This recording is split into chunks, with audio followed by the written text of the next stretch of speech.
ہمارے معاشرے میں بہت سی گناہ بڑھتی جا رہی ہے، جیسے کہ نفرت کو دیکھا جائے، چھوٹی چھوٹی باتوں کی وجہ سے جو ہے ایک دوسرے کے ساتھ باتیں چھوڑنا، ایک دوسرے کو جو ہے چھوٹی چھوٹی باتوں کی وجہ سے قتل کرنا، ایک دوسرے کو جو ہے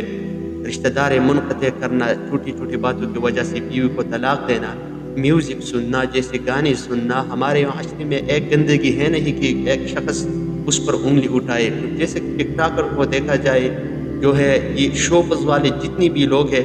ان لوگوں کی اپنی زندگی تو خراب ہی خراب ہے، اپنی جو فیملی لوگ ہوتے ہیں اس سے ناراض ہوتے ہیں، اس میں جو ہے اس سے باتیں نہیں کرتے، لیکن ہمارے جو پیچھے جو نوجوان ہیں ان لوگوں نے اس کو بھی برباد کیا۔ ان لوگوں کے پاس باقی چیزیں ہوتی نہیں ہے سوائے وقت کی، تو ان لوگوں کا جو نوجوان کا جو وقت ہے وہ تو بالکل ان لوگوں نے برباد کیا، اور سارا وقت جو ہے اس چیز کے پیچھے لگے رہتے ہیں کہ یہ فلاں ایکٹر ہے، فلاں ایکٹریس ہے، فلاں ٹک ٹاکر ہے، اور اس کی وجہ سے جو ہے لوگوں میں یہ چیزیں بڑھتی جا رہی ہے، لوگوں میں جو ہے تکبر وغیرہ یہ ساری چیزیں جو ہے ان لوگوں میں، ہمارے نوجوانوں میں ٹرینڈنگ میں چل رہی ہے، اور اللہ رب العالمین سے دور ہوتی جا رہی ہے۔ چند سیکنڈ کے لیے، چند لمحوں کے لیے، ایک چند چھوٹے سے لذت کے لیے جو ہے ہم لوگوں نے اللہ رب العالمین کو چھوڑا ہے، تو یہ معاشرہ جو ہے وہ بگڑتی جا رہی ہے، اور ہم لوگوں نے اللہ کی محبت کے بجائے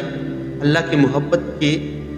ساتھ ہم لوگوں نے سودا کیا ہے، اور وہ یہ سودا کیا ہے کہ ہم لوگوں نے اللہ رب العالمین کو چھوڑا ہے، اور ان چیزوں کو جو ہے ہم نے پسند کیا، جو چیزوں سے اللہ رب العالمین اور رسول اللہ صلی اللہ علیہ وسلم نے ہم کو دور رہنے کے لیے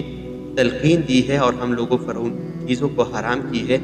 تو یہ بیسک چیز ہے جو